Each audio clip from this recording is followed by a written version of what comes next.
Bienvenido seas una vez más al podcast de Nuevos Comienzos. Génesis 37:5 en la Nueva Versión Internacional dice: Cierto día José tuvo un sueño y cuando se lo contó a sus hermanos, estos le tuvieron más odio todavía. Hoy hablaremos sobre un sueño, un destino. A veces las metas, los sueños, los anhelos que tenemos provocan envidia en las demás personas. Por eso que tenemos que tener cuidado quiénes son nuestros confidentes, quiénes son las personas en las cuales nosotros confiamos. ¿Por qué? Porque no sabemos la clase de sentimientos que estamos despertando en ellos al contarles nosotros los propósitos, los sueños y los anhelos que Dios ha puesto en nuestras vidas. Siempre te he dicho esto y no lo olvides nunca porque te va a ayudar a no frustrarte. El plan de Dios es individual para cada persona. No porque a tu hermano, no porque a tu primo, no porque a tus papás, no porque a tus tíos, no porque a tu hijo el Señor le dio una visión, tú tienes esa misma visión. No es así. Si Dios le dio un sueño, no quiere decir que ese sueño sea tu sueño. No es de esa manera. ¿Por qué? ¿Quién mejor que Dios para saber lo que depositó en nosotros? El propósito por el cual estamos en esta tierra. Entonces, muchas veces, al no tener claro esto, vemos el sueño de otra persona que se cumplió en él o en ella y lo envidiamos, porque dentro de nosotros está el anhelo de que ese sueño me atrae. Yo quisiera eso y posiblemente nuestro propósito es totalmente diferente. Es algo que pasa a todo nivel, a nivel profesional, a nivel académico, a nivel familiar, a nivel económico.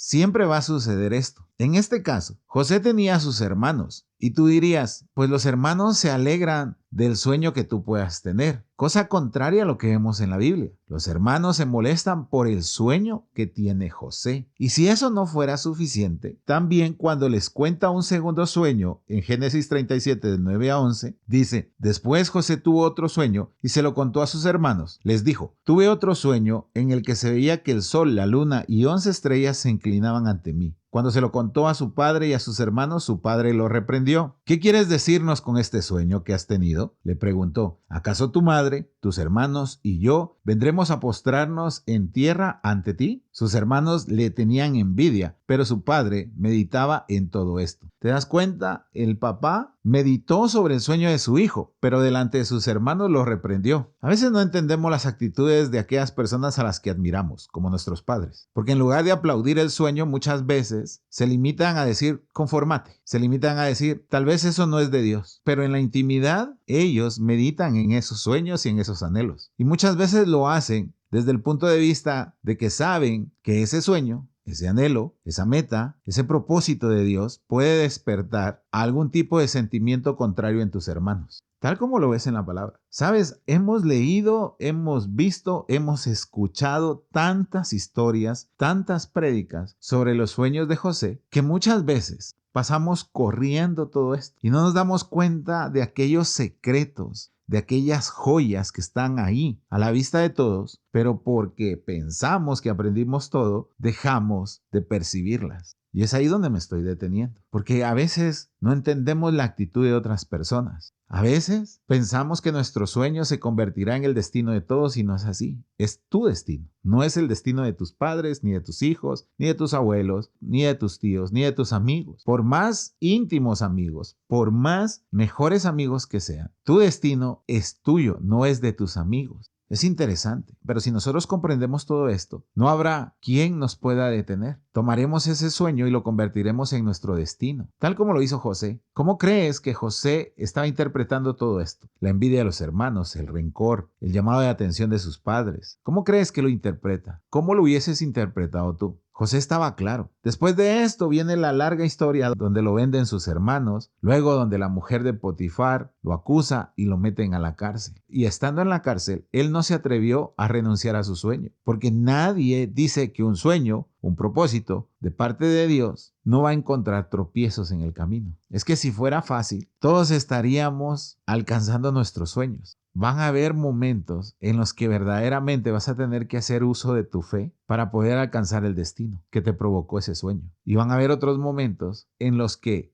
no estén firmes en la fe van a abandonar ese sueño o ese destino a causa de los tropiezos. Y ahí el único que perdió fuiste tú por darte por vencido. José tuvo un sueño, no se lo pidió al Señor. No es que él anhelaba que su familia se postrara delante de él. No, Dios le dio ese propósito. Pero también así, ese destino venía con un montón de topes a lo largo del tiempo para llegar a ese destino. Dependía única y exclusivamente de José lograrlo. Estando en la cárcel, conoce al panadero y al copero del rey, y los dos tienen sueños. José se los interpreta. A uno lo iban a matar y al otro lo iban a restaurar en su puesto. Y le dice al copero del rey que cuando esté ahí, cuando se cumpla ese sueño, se acuerde de él. El copero, por supuesto, no se recuerda de José. Lo deja abandonado en la cárcel. Pero algo que me llama poderosamente la atención es lo que sucede cuando José llega a la cárcel. Génesis 39, 19, 23. Cuando el amo de José escuchó de los labios de su mujer cómo la había tratado el esclavo, se enfureció y mandó que echaran a José en la cárcel donde estaban los presos del rey. Pero aún en la cárcel, el Señor estaba con él y no dejó de mostrarle su amor. Hizo que se ganara la confianza del guardia de la cárcel, el cual puso a José a cargo de todos los prisioneros y de todo lo que ahí se hacía. Como el Señor estaba con José y hacía prosperar todo lo que él hacía, el guardia de la cárcel no se preocupaba de nada de lo que dejaba en sus manos. ¿Te das cuenta? Hay gente que piensa que el tropiezo es sinónimo de abandono de Dios. Es sinónimo de que algo hiciste mal y Dios te dio la espalda. En la cárcel, y aún en la cárcel,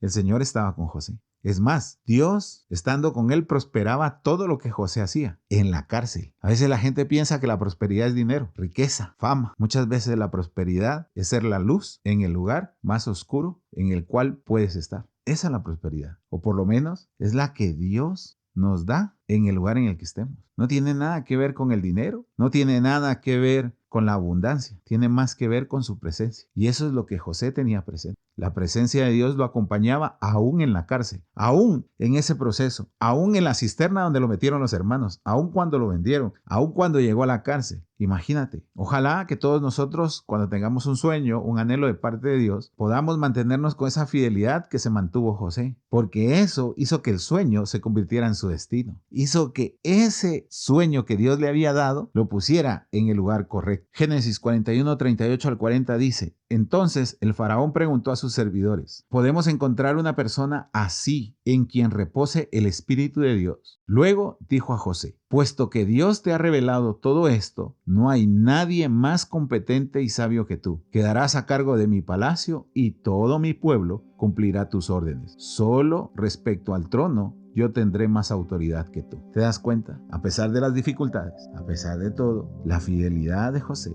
en el peor momento, en el momento del tropiezo, no provocado por él, sino porque así estaba diseñado el camino. Se mantuvo firme, siguió confiando en Dios, siguió siendo luz en medio de la oscuridad, no importando dónde estuviera. A su debido tiempo, Dios convirtió ese sueño en el destino. Padre, en el nombre de Jesús te damos gracias, porque pones sueños, anhelos, propósitos en nuestras vidas. Permítenos siempre mantenernos fieles, a pesar de las circunstancias, a pesar de los momentos difíciles, a pesar de las situaciones apremiantes, que nosotros podamos tener la fe necesaria para continuar en comunión contigo, para que tu presencia esté con nosotros y estemos donde estemos, seamos la luz de ese lugar, porque te tenemos a ti y llevamos tu presencia. Porque entonces sí, ese sueño, ese anhelo o ese propósito se convertirá en nuestro destino. Gracias, Señor, en el nombre de Jesús. Amén y amén.